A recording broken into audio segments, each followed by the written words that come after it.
Assalamualaikum warahmatullahi wabarakatuh. Perkenalkan, saya Dita Natalia, mahasiswa Tadris Bahasa Indonesia IAIN Tulungagung. Saya di sini membuat video ini guna memenuhi tugas mata kuliah Metode Pembelajaran Berbicara. Dalam video kali ini, saya tampilkan contoh pembelajaran teks imajinatif yang mengukur keterampilan berbicara siswa. Pada contoh pembelajaran ini, saya gunakan metode inquiry, di mana siswa yang berperan aktif dalam mencari serta memecahkan masalah. Selain menggunakan metode inquiry, saya juga menggunakan metode ceramah. Pada pembahasan materi, metode inquiry saya tekankan pada bagian siswa menganalisis permasalahan yang saya berikan sekaligus sebagai tugas penugasan. Tidak perlu menunggu lama, langsung saja kita simak video berikut ini. Assalamualaikum warahmatullahi wabarakatuh. Pada pertemuan kali ini, kita akan membahas kompetensi dasar yang berbunyi menyajikan gagasan kreatif dalam bentuk cerita imajinasi secara lisan dengan memperhatikan struktur, kaidah bahasa, atau aspek lisan. Tujuan pembelajaran kita yang pertama, siswa dapat menyajikan cerita imajinasi secara lisan dengan memperhatikan struktur teks. Kemudian yang kedua, siswa dapat menyajikan cerita imajinasi secara lisan dengan memperhatikan aspek kebahasaannya. Langsung saja memasuki materi. Cerita imajinasi bisa juga disebut dengan cerita fiksi atau cerita fantasi, yang merupakan sebuah karya tulis yang dibangun menggunakan alur cerita yang normal, namun memiliki sifat imajinasi dan khayalan semata. Cerita fantasi adalah salah satu jenis teks narasi. Teks narasi sendiri merupakan cerita fiksi yang berisi perkembangan kejadian atau peristiwa. Menurut Nurgiantoro, cerita fantasi adalah cerita yang menampilkan tokoh, alur, latar, atau tema yang derajat kebenarannya diragukan, baik menyangkut hampir seluruh maupun hanya sebagian cerita. Cerita fantasi adalah sebuah cerita fiksi yang mengandung unsur imajinatif dari sang penulis. Cerita fantasi bertujuan untuk sang pembaca seolah-olah ikut masuk ke dalam dunia imajinasi dari sang penulis, sehingga sang pembaca juga akan mengembangkan imajinasinya sendiri. Teks cerita fantasi memiliki struktur yang mirip dengan teks narasi, yang terdiri dari orientasi, konflik, resolusi, dan juga ending atau koda. Yang pertama, orientasi. Orientasi yang dimaksud dalam teks cerita fantasi adalah pengenalan dari nama tokoh, latar, atau tempat kejadian, suasana kejadian, tema, dan gambaran dari alur yang akan terjadi pada selanjutnya. Yang kedua, ada konflik. Struktur dari konflik pada teks cerita fantasi yaitu dimulainya suatu permasalahan yang akan menjadi inti dari cerita fantasi. Pada bagian konflik, tokoh-tokoh dari cerita dan juga karakternya akan lebih diperlihatkan lagi. Yang ketiga, resolusi. Resolusi adalah penyelesaian dari konflik atau masalah yang tengah terjadi. Dari sini, masalah atau konflik yang terjadi akan mereda. Resolusi menjadi penentu yang akan terjadi pada akhir cerita. Resolusi sendiri sangatlah mempengaruhi untuk nantinya dari cerita fantasi tersebut berakhir seperti apa. Dan yang terakhir atau yang keempat adalah ending atau koda. Pada akhir cerita atau ending dibagi menjadi dua. Yang pertama, happy ending, dan yang kedua, sad ending. Happy ending sendiri berarti tokoh yang mempunyai tokoh yang memiliki sifat baik dari cerita fantasi tersebut akan hidup bahagia selamanya. Sedangkan sad ending berarti tokoh yang mempunyai sifat baik atau jahat akan berakhir pada cerita yang kurang menyenangkan. Untuk ciri-ciri cerita fantasi sendiri, yang pertama ada ide cerita yang terbuka. Ide cerita yang ada dalam teks cerita fantasi biasanya tidak mempunyai batasan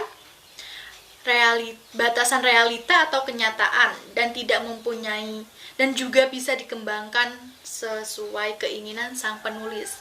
Yang kedua, terdapat keanehan, misterius, dan keajaiban. Biasanya yang terjadi keajaiban atau keanehan yang ada di dalam cerita bersifat berlebihan. Contohnya seperti manusia berbadan kuda atau yang lainnya.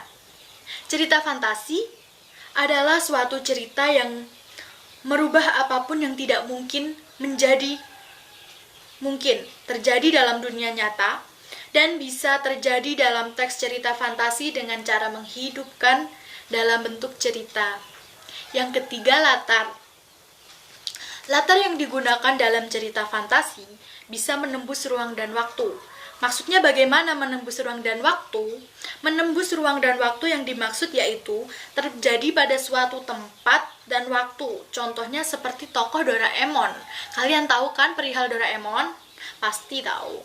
Nah, dalam tokoh Doraemon dan Nobita tersebut, biasanya dia akan pergi ke suatu masa menggunakan mesin waktu, ataupun dia pergi ke bulan atau planet lain yang jauh jaraknya sangat beribu-ribu kilometer cahaya. Kalau kita nalar lagi, bahwa di bulan itu tidak ada yang namanya oksigen, sehingga manusia tidak mungkin bisa hidup di sana. Namun dalam cerita fantasi, apapun yang terjadi akan bisa terjadi dalam cerita. Yang keempat, tokoh yang unik. Tokoh tersebut biasanya mempunyai kelebihan sendiri yang sangat unik dan berbeda dengan tokoh yang lain. Contohnya saja, kembali lagi pada tokoh Doraemon. Ia bisa mengeluarkan alat ajaib dari dalam kantong yang ada di dalam bajunya. Coba kita nalar, apakah mungkin? Ya kan? Nah, itu. Kemudian yang kelima, fiksi atau khayalan. Karena teks cerita fantasi bersifat fiksi atau khayalan, maka cerita fantasi tidak akan bisa dinalar oleh pikiran yang dibandingkan dengan dunia nyata. Yang keenam, gaya bahasa. Penggunaan bahasa yang bervariasi atau unik akan menarik pembaca sampai akhir cerita dan bisa menghayati apa yang terjadi dalam alur cerita. Jadi penggunaan gaya bahasa dalam teks cerita fantasi bukanlah bahasa baku atau bahasa ilmiah, melainkan menggunakan bahasa unik atau bahasa sehari-hari yang lebih bisa dipahami oleh pembaca. Kemudian untuk aspek kebahasaan teks cerita fantasi. Yang pertama, menggunakan kata ganti dan nama orang sebagai sudut pandang pencerita. Contohnya seperti kata ganti aku, dia, kamu, atau nama raja, queen, atau putri, seperti itu. Kemudian yang kedua, penggunaan kata yang mencerap panca indera dalam deskripsi latar, tempat, waktu, suasana. Contohnya pada latar tempat, yakni 3 pohon berjajar rapih, berdiri dengan kokoh. Sayap-sayap burung yang mulai mengepak, menggoyangkan daun-daun dalam dahan. Hembusan angin yang tak biasa menghamparkan kota zaitun di sore ini. Kemudian yang ketiga, menggunakan pilihan kata dalam makna kias dan makna khusus. Contohnya, monster itu berkaki 4, langkah 1000-nya penuh dengan keberanian, semakin mendekat, semakin melawan. Kemudian yang keempat, kata sambung penanda urutan waktu. Kata sambung penanda urutan waktu itu seperti sementara itu, bersamaan dengan itu, tiba-tiba, ketika, sebelum, dan sebagainya. Penggunaan kata sambung urutan waktu untuk menandakan datangnya tokoh lain atau perubahan latar, baik latar suasana, waktu, ataupun tempat. Yang kelima, penggunaan kata atau ungkapan keterkejutan. Penggunaan kata atau ungkapan keterkejutan berfungsi untuk menggerakkan cerita melalui masalah. Contohnya seperti, tiba-tiba pesawat tempur melepaskan tembakan pertamanya.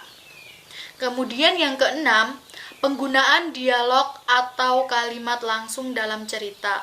Contohnya, berlarilah Nakato, monster itu mengejarmu, teriak ninja Kusuke dengan kecemasan. Natako pun berlari sekuat tenaganya. Nah, untuk bagian cara menyusun teks cerita fantasi, yang pertama, memilih topik atau menjadi dasar penceritaan, yaitu menentukan ide awal. Yang kedua, mengumpulkan materi sebagai bahan uraian dalam melakukan riset.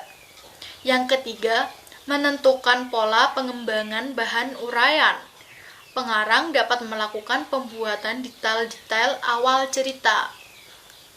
Yang keempat, menyusun kerangka paragraf berupa gagasan dan gagasan penjelas lainnya. Yang kelima, mengembangkan kerangka paragraf menjadi kalimat yang padu sehingga tersusun sebuah cerita.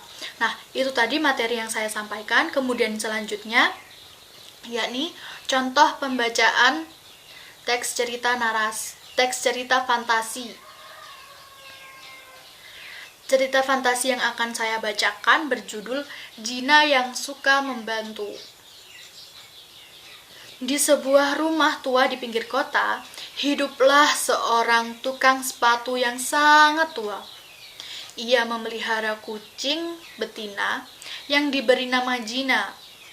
Bulunya hitam, legam dengan ekor yang pendek. Gina selalu duduk di samping Pak Tua, memperhatikan beliau bekerja. Dari membuat pola, memotong bahan, hingga menjahit sepatu. Pagi itu, Pak Tua yang Gina tunggu belum juga datang.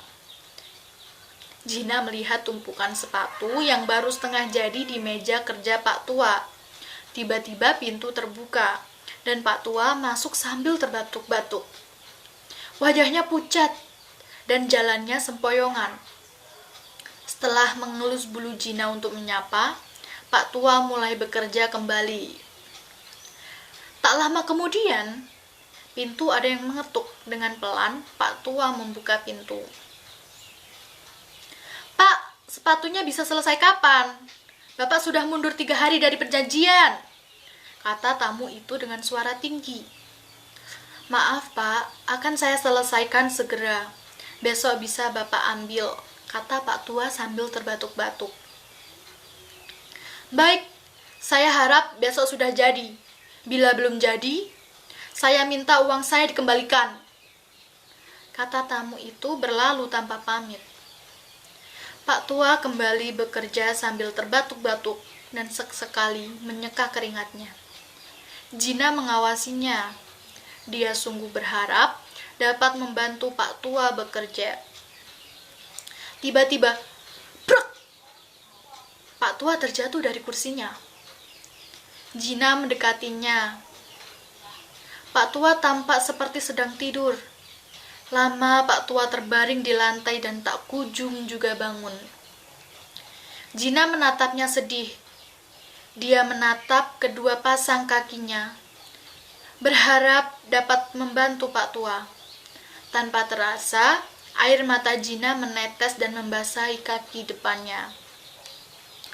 Dari kaki depannya, muncul seberkas cahaya yang berpendar-pendar. Tiba-tiba, jarinya memanjang dan terasa tidak kaku. Gina menggerakkannya dan jari-jari kakinya dapat menarik baju Pak Tua. Segera Gina mengambil jarum dan benang sepatu. Dia menjahit sepatu yang tadi dikerjakan Pak Tua. Dengan cepat, sepatu itu selesai, dan kemudian Gina mengambil sepatu lainnya. Tanpa terasa, Gina telah menyelesaikan 10 sepatu dengan cepat. Kemudian Gina mengambil kertas dan sepatu. Dia menulis sesuatu dan mengantarkan kertas itu ke rumah tetangga. Tetangga yang melihat tulisan tersebut segera berlari ke rumah Pak Tua. "Tolong, tolong, Pak Tua pingsan!" teriak tetangga itu. Orang-orang berdatangan dan menolong Pak Tua. 5 hari kemudian, Pak Tua kembali ke rumahnya. Pak Tua heran. Rumahnya sangat rapi dan sepatu-sepatunya telah selesai. Gina menyambutnya, mendekati kaki Pak Tua dan mengeong pelan, seperti senang melihat Pak Tua telah kembali. Nah, itu tadi contoh pembacaan cerita fantasi dengan judul Gina yang suka membantu. Dalam cerita tersebut bisa kita lihat bahwa mulai dari di sebuah rumah tua itu merupakan orientasi atau pengenalan dari tokoh yang ada dalam cerita seperti Gina dan Pak Tua. Kemudian yang pada paragraf pagi itu, Pak Tua yang Gina tunggu itu memasuki pada babak konflik, di mana ada permasalahan, ada orang yang ingin mengambil sepatu, namun si Pak Tua ini sakit. Kemudian pada paragraf tiba-tiba bruk Pak Tua terjatuh, itu merupakan resolusi, di mana kemudian tangan Gina berubah menjadi tidak kaku lagi dan bisa membantu Pak Tua, memanggilkannya tetangga dan menyelesaikan sepatunya. Kemudian pada bagian ending yaitu terdapat pada 5 hari kemudian, Pak Tua yang sudah datang kembali ke toko tersebut, di mana penyelesaian sudah selesai, Pak Tua sudah tidak sakit lagi, dan rumah tetap bersih dan sepatunya selesai dengan tepat waktu. Itu tadi kan contoh dari yang saya berikan. Kemudian berikut ini ada gambar poster mengenai COVID-19. Kalian bisa mengamatinya, lalu kalian pilih poin-poin yang ada di dalam gambar tersebut, lalu buatlah cerita imajinasi dan kumpulkan dalam bentuk video pembacaan cerita imajinasi. Itu tadi pembelajaran dari saya ucapkan terima kasih. Wassalamualaikum warahmatullahi wabarakatuh. Berikut ini poster yang akan saya tampilkan. Di dalam poster tersebut berisi tentang novel coronavirus atau COVID-19. Siswa dapat menganalisis mana poin-poin yang penting dalam poster tersebut, lalu kalian gunakan sebagai acuan dalam membuat cerita fantasi. Di dalamnya kalian harus memuat poin-poin yang kalian pilih tadi. Itu tadi sedikit contoh pembelajaran teks imajinatif yang mengukur keterampilan berbicara siswa menggunakan metode inquiry dan ceramah yang saya dapat berikan. Semoga dapat membantu guru ataupun calon guru melaksanakan pembelajaran daring dalam kondisi pandemi ini. Saya Dita Natalia mengucapkan terima kasih dan wassalamualaikum warahmatullahi wabarakatuh.